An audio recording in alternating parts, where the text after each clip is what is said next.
3 વર્ષની મહેનત છે આપણને તો એ કે ન મળી કે આપણે ત્યાં સુધી કે ક્યારે પહોંચીએ કે કાં દીધી એવું કહેતી. અને યુટ્યુબમાં અમારે 9,000 સબસ્ક્રાઈબર કમ્પ્લીટ થઈ ગયા છે, 9,000ની ફેમિલી થઈ ગઈ છે. તો ફટાફટ બધાએ સબસ્ક્રાઈબ કરી દો એટલે આઠમ આવે તો અમારે 10,000 સબસ્ક્રાઈબર થઈ. જય શ્રી કૃષ્ણ, જય માતાજી બધાને. અને આજે તો વિડીયોની શરૂઆત બપોરે કરી છે. દળણાને એવું બધું દળવાનું હતું તો બપોર થઈ જશે અને બપોરે રાંધી પણ વાળ્યું છે અને જમવા બેસી ગયા ત્યારે સાંભળ્યું કે આજે તો વિડીયોની શરૂઆત કરી જ નથી. તો અત્યારે વિડીયોની શરૂઆત કરી છે એવું છે. તો અત્યારે બેસી ગયા છે એ જમવા. બાજરીના રોટલા, રીંગણાનું શાક એવું છે. આ મોખડકાનું મરચું છે કે નહીં એટલે લાલ મરચું બહુ છે. છાશ લઈ લીધી છે, મૂળા લઈ લીધા છે આરે અને હવે બેસી ગયા છે જમવા. તો હવે જમી લઈએ આપણે. તો દળણા દળાઈ જશે અને દીદી કરે છે ઘંટી સાફ. હવે તો કેટલો લોટ વેરાણો છે. ઘંટી તો દીદીને સાફ કરવાની આવે કા દીદી?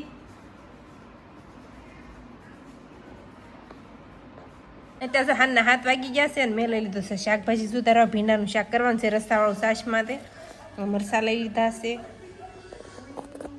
અને હવે મળી રાંધવા. અને ભીંડાનું શાક તો બધાને ભાવતું જ હોય, અમારા ઘરે બધાને ભાવે. અને દીદીને તો અમારે બધા કરતાં પાછું ફેવરેટ છે ભીંડાનું શાક. એટલે ભીંડાનું શાક આપણે છાશમાં બનાવીને તો જ તે કોરું ન ભાવે. ભીંડાનું જ અને રસાવાળું જ મજા આવે. છાશમાં ખાટું બનાવીને તો તે કાં દહીં નાખવાનું કાં છાશ નાખવાની એવું કંઈક બનાવવાનું છે. અને મરચાં તળવાના છે આરે. તો આનો બનાવવા મળી ત્યારે જો સાંજે મરચાં તળ્યા છે ભરેલા. ભીંડાનું શાક બનાવ્યું છે, મરચાં તળી વાળ્યા છે. ગેસ કરી દે બંધ અને મરચાં તળાઈ ગયા છે બધા. આમાં બનાવી નાખ્યું છે ભીંડાનું શાક રસાવાળું છાશમાં. મસાલાવાળા કર્યા છે મરચાંને, મસાલા ભરી અને બનાવ્યા છે. ખાવાની બહુ જ મજા આવે. ભીંડાનું શાક આરે રસાવાળું થઈ ગયું છે છાશમાં.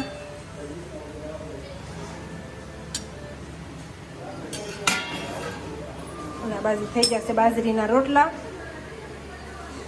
રોટલા બની જશે, બધું તૈયાર થઈ ગયું છે. આવું બધું હાલના વાળનું તૈયાર થઈ ગયું છે અને ઉદયની આવે ને પછી વાળું કરવા બેસી જવાનું છે.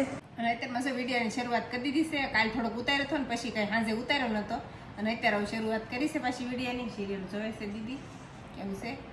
અને હજી રાંધવાનું ટાણું અત્યારે થઈ ગયું છે. અમારે બપોર થાય ને તે નવરા થાય અને પછી બપોરે વિડીયોની શરૂઆત કરી. અને આ પાપડ સુધી પાપડ લઈને આવી છે.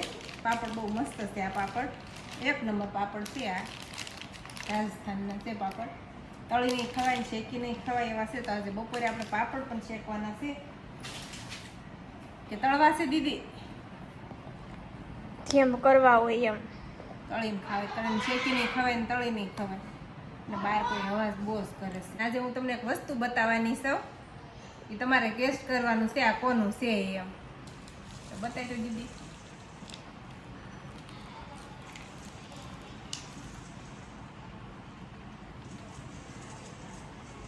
આ એક હજી છે. આ નંબર 1. આ બીજી.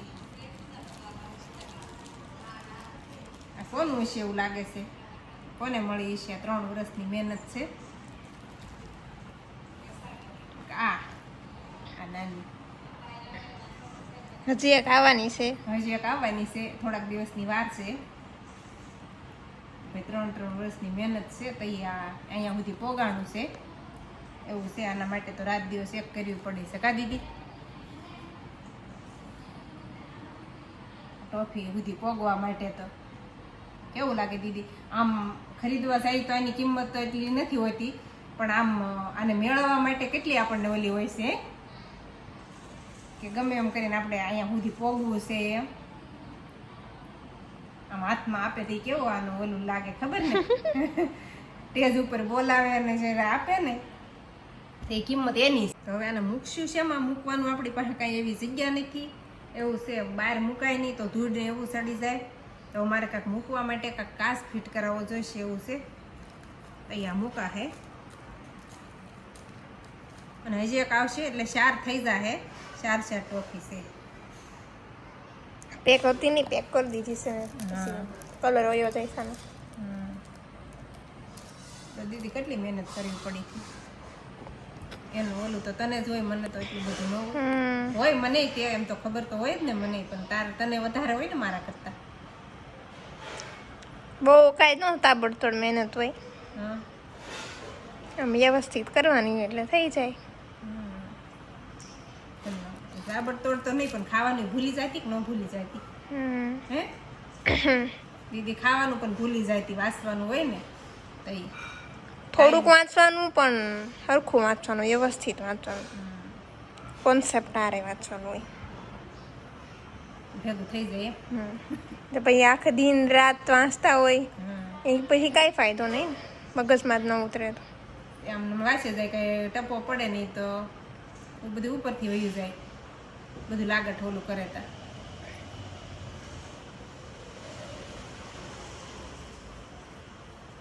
ત્રણ મળી છે ને, હજી એક મળશે. અને દીદી પેલા ભણતી ને ત્યારે કોઈને ટોફી મળે કે ઇનામ મળે ને તો એ મને ઘરે આવીને એવું કહેતી, મમ્મી ઓલાને ઇનામ મળ્યું.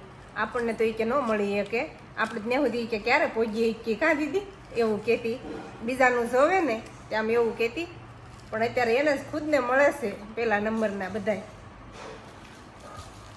અત્યારે કેવું લાગે દીદીને પોગવા માટે? હે સારું લાગે ને? તો એ જ આમ એને અંદરથી એમ થતું કે અહીં સુધી આપણે પોગવું જોઈએ એમ, અને અહીં મહેનત કરવી જોઈએ. એટલે દીદી ક્યારે 9મું ભણતી ત્યારથી પછી શરૂઆત કરી. કાં 9 સુધી તો એટલું બધું કાંઈ એને ભણવામાં બહુ ઓલું નહોતું, પણ 9માંથી જ એને શરૂઆત હરખાઈ કરી છે ભણવાની, ધ્યાન દેવાની, વાંચવાની ને એવી બધી. પછી 10માં પહેલો નંબર આવ્યો હતો, પછી 12માં પહેલો આવ્યો હતો, પછી ઠેઠ સુધી પહેલો જ તે, ઠેઠ 12મું. હા ઠેઠ કોલેજ 3 વર્ષ ત્યાં સુધી પહેલો ને પહેલો જ તે. પછી તો આમ ઓલાને ઘોડે થાય, એકવાર પહેલો આવ્યો હોય પછી તો એમ જ થાય કે હજી હવે પહેલો જ લેવો છે, ગમે એમ થાય. કાં દીદી? અને જે કાલે મેં હાબુ બનાવ્યા હતા ને તો એનું બધા મને પૂછતા હતા કમેન્ટમાં કે તમે ક્યાંથી શોપ બેસ લીધો છે ને એવું 2-3 કમેન્ટ આવેલી હતી. તો એનો નંબર ને એવું માંગતા હતા કે નંબર હોય તો આપો ને એનું એડ્રેસ હોય તો આપો.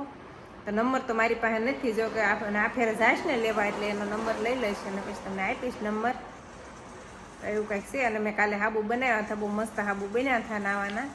એ પહેલાંય બનાવ્યા હતા અને કાલે પાછા બનાવ્યા હતા, તો તમને બધાને બતાવ્યા છે. આ પહેલાં વિડીયો મૂક્યો છે તેમાં જોઈ લેજો. અને યુટ્યુબમાં અમારે 9000 સબસ્ક્રાઈબર કમ્પ્લીટ થઈ ગયા છે, 9000ની ફેમિલી થઈ ગઈ છે. તો ફટાફટ બધાએ સબસ્ક્રાઈબ કરી દો, એટલે 8મ આવે ને તો અમારે 10,000 સબસ્ક્રાઈબર થઈ જાય. તો આ સાથે આજનો બ્લોગ આપણે પૂરો કરી દઈશું. તો વિડીયો તમને કેવો લાગ્યો કમેન્ટમાં જરૂર કહેજો, અને જો પસંદ આવે તો લાઈક, શેર અને સબસ્ક્રાઈબ કરી દેજો. તો ફરી પાછા મળશું નવા બ્લોગમાં.